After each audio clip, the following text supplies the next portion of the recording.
J'ai été joueuse en équipe de France de l'âge de mes 10 ans jusqu'à mes 16 ans. J'ai été dans le top 300 junior, donc il y a un circuit mondial simplement moins de 18 ans. Le continent européen et même un peu de partout dans le monde pour faire des tournois internationaux. Donc je faisais vraiment que ça et je m'entraînais environ 20 heures par semaine. Depuis maintenant 2 ans, suite à des blessures au genou, un peu un changement de projet, j'ai repris mes études, fait un bachelor dans le marketing et je travaille dans une agence immobilière en alternance. Et je continue à m'entraîner la semaine. C'est plus compliqué parce que j'ai moins de temps, il faut que les tournois soient le week-end et les entraînements se déroulent plutôt le soir. J'essaye de continuer à progresser et à pouvoir faire ma passion, avec l'idée que peut-être une fois que mes études seront terminées, reprendre pourquoi pas le circuit international. J'ai ma petite sœur qui a 3 ans de moins que moi, Luna Zopas, qui a donc repris le flambeau. Là, elle était en Thaïlande pendant 3 semaines où elle a fait plutôt une belle tournée.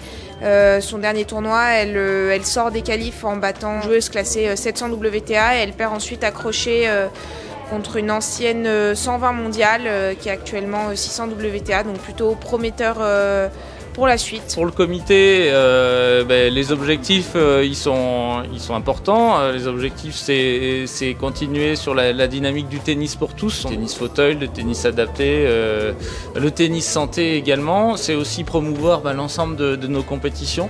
Et un point moi qui m'est cher, que j'essaye de mettre en avant à chaque fois, c'est les territoires.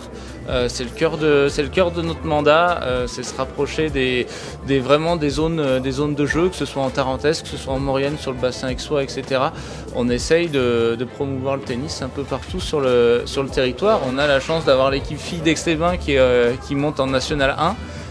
C'est le 3e niveau national, donc c'est vraiment une fierté pour la Savoie d'avoir ces filles-là et qui plus est des filles locales qui n'hésitent pas et qui sont présentes sur chacun de nos événements, donc c'est vraiment une très très belle fierté.